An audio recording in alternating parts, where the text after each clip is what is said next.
First நாளே வந்து அவரை நீங்கள் அடிச்சிட்டிங்களாமே sir? I think that character I think demanded இருந்தது. அது வலிக்காத மாதிரி தாங்க அடித்தேன். அது பெருசாக அப்படி பண்ணிட்டாங்க. எங்கள் வீட்டு பிள்ளைக்கு சப்போர்ட் பண்ணுங்கள். ஏன்னா இவனும் என்னோட மகன் மாதிரி தான். அவனுக்கு நான் கேட்குற சப்போர்ட்டை விட நான் வந்து பவிஷ்க்கு கேட்குறேன். Because is such a wonderful child. அது பேச்சுலேயும் இதுலேயுமே உங்களுக்கு தெரிஞ்சிருக்கும். ரொம்ப நல்லா மேலுக்கு வர வேண்டிய பையன். சப்போர்ட் பண்ணுங்கள். கண்டிப்பாக படத்தை வந்து பாருங்கள். நல்லா வருடா. எல்லாருக்கும் வணக்கம். அவருக்கு ஒரு ஃபோன். என்ன சார், எனக்கு கார் ரொம்ப பிடிக்கும். அதான் சார். சார் பெரிய வெற்றி சார், கார் சார். எல்லாம் பெரிய வெற்றி பெற்றா கார். ஓகே, கண்டிப்பாக சார். கண்டிப்பாக சார். என்ன காருன்னு தெரிஞ்சால் அப்படி சொல்ல மாட்டார். ஃபஸ்ட்டு போகும்போது கதை கேட்டால் எனக்கு ரொம்ப ரொம்ப கனெக்ட் ஆச்சு. இந்த ஜென்ரேஷன் அவங்களோட இது அந்த பசங்க படுற பாடு, நம்ம அந்த பொண்ணுங்க கோ த்ரூ தி எமோஷன்ஸ் வந்து ரொம்ப ரியலாக சொன்னாங்க. நானும் நிறைய போராடலாம் பார்த்துருக்கேன். இன்றைக்கி பசங்க இது எல்லாம் அதான் அவங்ககிட்ட சொன்னேன். ரொம்ப கனெக்ட் பண்ணிப்பாங்க, இது எனக்கு கனெக்ட் பண்ணிப்பாங்க. அதில் பெரிய நம்பிக்கை இருக்குது. ஃபஸ்ட்டு ஆக்ட் பண்ண போகும்போது இது ஒரு செட்டே ஒரு மாதிரி, அவங்க ஒரு பக்கம் டைலாக் படிச்சுக்கிட்டே இருக்காங்க, இந்த பக்கம் வருவது பவிஷ் வந்து ஏதோ பண்ணிகிட்டே இருக்காரு, டக்கு டக்கு டக்கு டக்கு டக்கு டக்குன்னு முடிக்கிறாங்க. இது இந்த மாதிரி ஐ திங்க் வந்தாங்க 30 நாள் 35 நாள் பண்ணாங்க, முடிச்சிட்டாங்க. I think that's how future cinema would be like. அவ்வளோதான், டைம் இருக்குன்னு சொல்லிட்டு நீங்கள் பாருங்கள். I think you will like the film, you will love the film actually. Thanks sir. மீடியாலாம் உங்கள்கிட்ட கேள்வி கேட்கணும் தான் நாங்கள் வந்து உங்களை ரொம்ப ரிக்வெஸ்ட் பண்ணி வர சொன்னோம். சில கேள்விகள் மட்டும் பதில் சொல்லுங்கள் சார், அப்புறம் நாங்கள் மீதி பேர்லாம் பேசுவாங்க. மீடியாக்கள் உங்களுக்கு கேள்விகள் இருந்தால் சார் கேட்கலாம். தனுஷை வந்து உருவாக்குனதில் உங்களுக்கு பெரும் பங்கு உண்டு. முதல் 2 படங்கள் அவ்வளோ தூரம் நீங்கள் செதுக்கி அவரை கொண்டு வந்தீங்க. இன்றைக்கி தேசிய விருது வழக்கு வாங்கியிருக்காரு. தம்பி வந்து நீங்கள் சின்ன வயசுலேருந்தே தூக்கி வளர்த்த தம்பி. அவருக்கும் இவருக்கும் என்ன ஒற்றுமை இருக்குது? இவர் தனுஷ் மாதிரி வருவாரா? எப்படி நடிக்கிறாரு? ஏன்னா கூட நடிச்சிருக்கீங்க, அந்த அனுபவத்தை சொல்லுங்களேன். இவர் பவிஷ், அவர் தனுஷ், அவ்வளோதான். 2 பேருமே அவங்க பாட்டுக்கு அப்பயே தனுஷ் பார்த்திங்கன்னா சும்மா யாருமே அப்படி வந்துட முடியாது. அவர் பயங்கர ஹார்ட் ஒர்க்கு. அங்கேருந்து உருளணும், அந்த 40 அடி மலையிலேருந்து உருண்டு வருவார், இது பண்ணுவார். ஸோ சேம் குவாலிட்டி இவர்கிட்டையும் பார்த்தேன். அதுக்காக மலையிலேருந்து உருள சொல்லலை நான். But is also very hard working. படிச்சுட்டு இது பண்ணி என்னடான்னு 5 பேஜ் டைலாக பேசுகிறாரு டக்குன்னு. ஸோ அதுதான் நான் பார்க்குறது. ஃபஸ்ட் நாளே வந்து அவரை நீங்கள் அடிச்சிட்டிங்களாமே சார்? ஆமாங்க, வேணுட்டு தான் அடித்தேன். ஐ think that character I think demanded இருந்தது. அது வலிக்காத மாதிரி தாங்க அடித்தேன். அதை பெருசாக அப்படி பண்ணிட்டாங்க.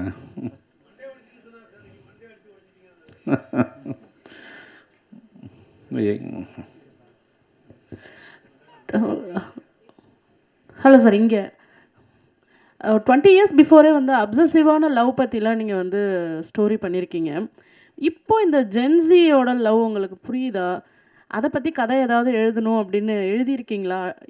உங்கள் சைடில் இருந்து ஒரு லவ் படம் எப்போ நாங்கள் எதிர்பார்க்கலாம்? பண்ணியிருக்கோம். ஜிவி பிரகாஷ் நடிச்சிருக்காரு. 80% முடிஞ்சிடுச்சு. Immediately you will see my take on Gen Z film. எனக்கு ஜென்சிலாம் நம்பிக்கை இல்லைங்க. ஸோ இந்த காலத்துக்கு என்ன, அவ்வளோதான். எனக்கு I should love the process, அவ்வளோதான்.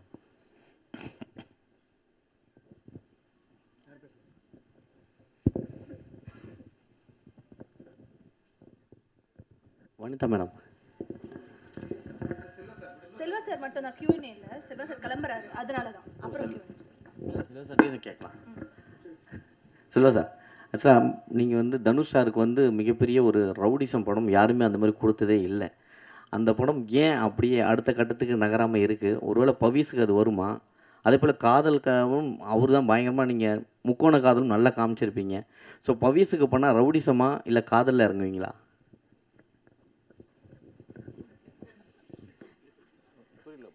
பண்ணா தனுஷ் சாருக்கு ரவுடிசம் படம் இப்போ யாருமே எடுக்கல இன்னும் அந்த அளவுக்கு. ஸோ அதே போல் காதலும் தனுஷை வச்சு முக்கோண காதல் வேறு லெவலில் கொடுத்துருப்பீங்க காதல் கொண்டேனும். ஸோ ஒருவேளை பவிஸை வச்சு எடுத்தீங்கன்னா ரவுடிசம் முதல்ல எடுப்பீங்களா இல்லை காதலை புளியறதுக்கான வாய்ப்பு கொடுப்பீங்களா? ரொம்ப ட்ரிக்கியான கொஸ்டினுங்க. அந்த டைமில் என்ன தோணுதோ எதுக்கு வேணுமோ அடாப்ட் ஆவாருன்னு நினைக்கிறேன்.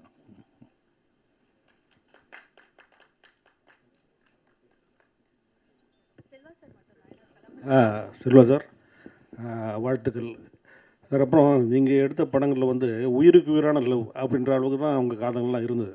அப்போ எடுத்த காதல், நீங்கள் எடுத்த படங்களும். பட்டு இந்த படம் ஆகட்டும், இதுக்கு முன்னே 2-3 படங்கள் வந்திருக்கு. எல்லாமே காதல் வந்து பண்ணுறாங்க. ஆனால் அதுக்கப்புறம் வந்து ஒருத்தர் பழி வாங்குற மாதிரி தான் காதல் போகுது.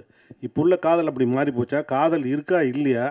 இந்த படத்துலையும் முதல்ல இவர் வந்து ரைடு கொடுக்குறாரு வண்டியில் உட்கார வச்சு, பின்னால் பழி வாங்குற மாதிரி நீ அதெல்லாம் பண்ணு அப்படின்னு சொல்கிற மாதிரி தான் ட்ரெய்லரில் தெரியுது.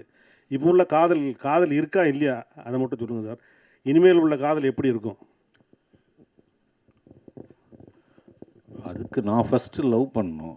ஸோ ஏதாவது தேடி ஒருத்தரை பிடிச்சி நான் லவ் பண்ணி பார்த்துட்டு தான் சொல்ல முடியும். ஐ திங்க் லவ்ன்றது இட்ஸ் ஐ திங்க் பர்மனண்ட். நம்ம எதையுமே இல்லாமல் பண்ண முடியும். இப்போ அதோட ஒரு வேரியேஷனாக இது ஒன்று இருக்குது. இப்போ அதுவும் மாறும்.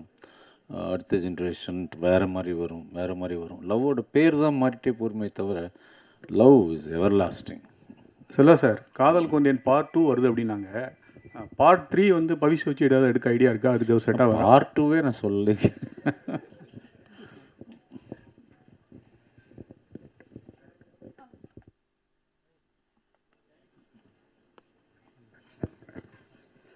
செல்வா சாருக்கு வந்து 3 o'clock ஒரு மீட்டிங் இருந்தது. நான் தான் ரொம்ப பிடிவாதம் பண்ணி இங்கே வர சொன்னேன். ஒரு குரூப் ஃபோட்டோ எடுத்துகிட்டு அவர் அனுப்பிச்சிட்டு நாங்கள் கண்டினியூ பண்ணுறோம். எல்லாருக்கும் வணக்கம். அண்டு உங்கள் டைம் கொடுத்து வந்திருக்கும் மீடியா ஃப்ரெண்ட்ஸ்க்கும் இங்கே நிறைய பெரிய ஆளுங்களாம் உட்காந்துருக்காங்க. என்னோட ஒர்க் பண்ணவங்க உட்காந்துருக்காங்க. அவங்க எல்லாருக்கும் ஒரு பெரிய வணக்கம் அண்டு தேங்க்ஸ். நான் ஃபஸ்ட்டு இந்த விழா வந்து எனக்கு ரொம்பவே ஸ்பெஷல். நான் வந்து இந்த படத்துக்கு தேங்க்ஸ் சொல்லணும், இந்த படத்தை எனக்கு கொடுத்த ப்ரொடியூசர்ஸ்க்கு தேங்க்ஸ் சொல்லணும், இந்த படத்தை என்கிட்ட எடுத்துகிட்டு வந்த டைரக்டருக்கு நான் தேங்க்ஸ் சொல்லணும். எதுக்குன்னா வந்து நீங்கள் நல்ல ஆக்டர்னு இவங்க சொல்கிறாங்க, நல்லா பண்ணியிருக்கேன்னு சொல்கிறாங்க. நீங்கள் அதை நாளன்னைக்கு நீங்களும் சொல்லுவீங்கன்னு நம்புகிறேன். பட் அதுக்கு முன்னாடி எல்லோரும் வந்து என்ன சொல்லிட்டாங்கன்னா, இவன் நல்ல பையன், நல்ல மனுஷன் சொல்லிட்டாங்க. அதுவும் எங்கள் தாத்தாவும் எங்கள் செல்வா சாரும் இந்த ஸ்டேஜில் இருக்கும்போது சொன்னது அது இன்னும் ஒரு ஸ்பெஷலான ஒரு மொமெண்ட்டாக இருந்தது. ஸோ அதுக்கு ஒரு பெரிய தேங்க்ஸ். அண்டு டெஃபினட்டாக நான் தனஞ்சயன் சாருக்கும் தினேஷ் ராஜ் சாருக்கும் ஒரு பெரிய தேங்க்ஸ் சொல்லணும். ஏன்னா இந்த படத்தை வந்து இன்றைக்கி இப்படி வந்து நிறுத்துவாங்க நானே எதிர்பார்க்கல. அது ரொம்பவே சந்தோஷமாக இருக்குது. நம்ம படத்தை பற்றி எல்லோரும் பேசுகிறாங்க, அது ரொம்பவே பெருமையாக இருக்குது.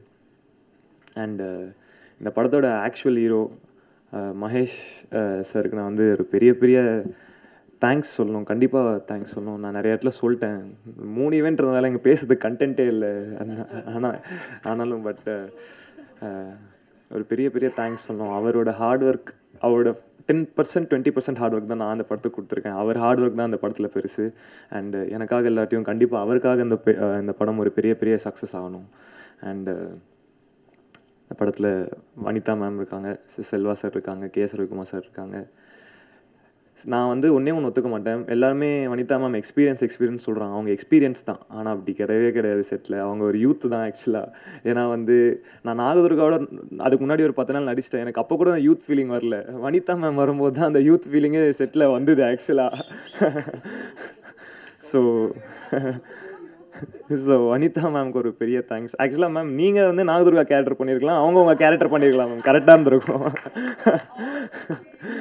ஸோ அதுக்கு ஒரு பெரிய தேங்க்ஸ் சொல்லணும். அண்டு நாளான்னைக்கு படம் ரிலீஸ் ஆகுது, பயமாக இருக்குது. இந்த பயத்துக்கு நடுவில் ஒரு ஃபோன் வந்தது நேற்று நைட்டு. அது வந்து டிஜிட்டலி ஜெகதீஷன் இங்கே இருக்காரா, அவர் ஃபோன் பண்ணி ஒரு சில வார்த்தைகள் இந்த படத்தை பற்றி சொன்னார். அது ஒரு பெரிய கான்ஃபிடென்ஸாக இருந்தது, ஒரு பெரிய சப்போர்ட்டாக இருக்குது. அவர் கால் பண்ணணும்னு அவசியமே இல்லை. நேற்று 20 பேர் பார்த்துருக்காங்க, யாருமே கால் பண்ணல. டைரக்டருக்கே நான் தான் கால் பண்ணி கேட்டேன் என்ன சொல்கிறாங்க படத்தை பற்றின்னு. ஆனால் அவராக நினச்சி கால் பண்ணி சொல்லியிருக்காரு.